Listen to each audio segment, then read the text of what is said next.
উনি বলেছেন চুল দাড়ি মালা রাখলে নাকি সাধু হওয়া যায় না। তাহলে আমিও তো বলতে পারি যে ঠাকুর বংশে জন্মালেই ঠাকুর হয় না, ঠাকুর বংশে কুলাঙ্গারও জন্মায়, এটাও আমি তো বলতে পারি।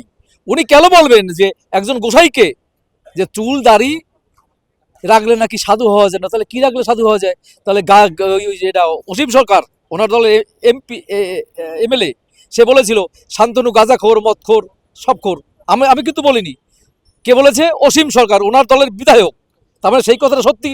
তার মানে উনি গাঁজা মদ খেয়ে ওনার দলের লোকে বলছেন, আমরা কিন্তু বলিনি, ওনার দলের ওনার পার্টির লোক বলছেন। তা আমরা কেন বলবো না যে উনি মদ খেয়ে গাঁজা খেয়ে কখন কি বলেন উনি নিজেই জানেন না? কাকে মা বলবেন? জেঠিমা, শ্রদ্ধেয় জেঠিমা যিনি মাতৃসম, তাকে উল্টাপাল্টা তুই তামারি কথা বলছেন। এই তো এর শিক্ষা। এ হয়েছে ঠাকুর আলী, সব ভণ্ডামি।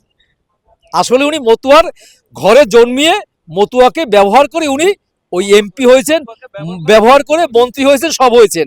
কিন্তু উনি এটাও জেনে রাখুন, এই মতুয়ারাই ওনাকে আবার রাস্তায় নামিয়ে দেবে, রাস্তায় নামিয়ে দেবে। জয় হরিচাঁদ, জয় গুরুচাঁদ। ঠাকুরের রক্ত নাই।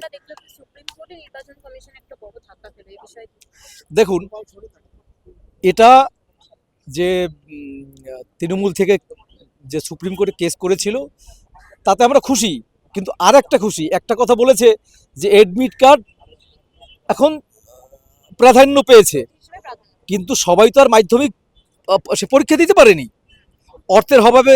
মানে এখনো গরিব মানুষ আছে যারা 4-এ পড়েছে, যারা 5 অবধি পড়েছে, যারা 8 পাস অবধি পড়েছে, তো তাদের অবস্থা কি হবে?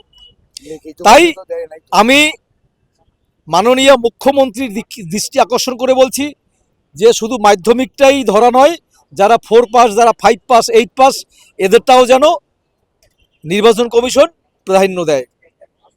নির্বাচন কমিশন যেটা করার চেষ্টা করছে যে বৈধ ভোটারদের নাম বাদ দেওয়া, এটা কি করতে পারবে বলে মনে হচ্ছে?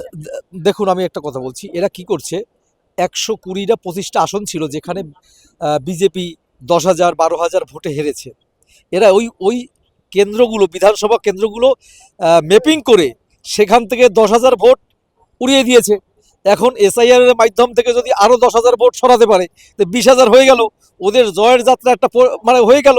তো এইটা বিজেপি সরকার পরিকল্পনা মাফিক করছে, কিন্তু বাংলার ঐতিহ্যরা জানে না। এই ভারতবর্ষ স্বাধীনতার মূলে ছিল এই বাঙালি। এই বাঙালি যদি জেগে যায়, নরেন্দ্র মোদী কিছু করতে পারবে না, আমাদের কিছু করতে পারবে না, আমাদের ভোটাধিকার থেকে বঞ্চিত করতে পারবে না।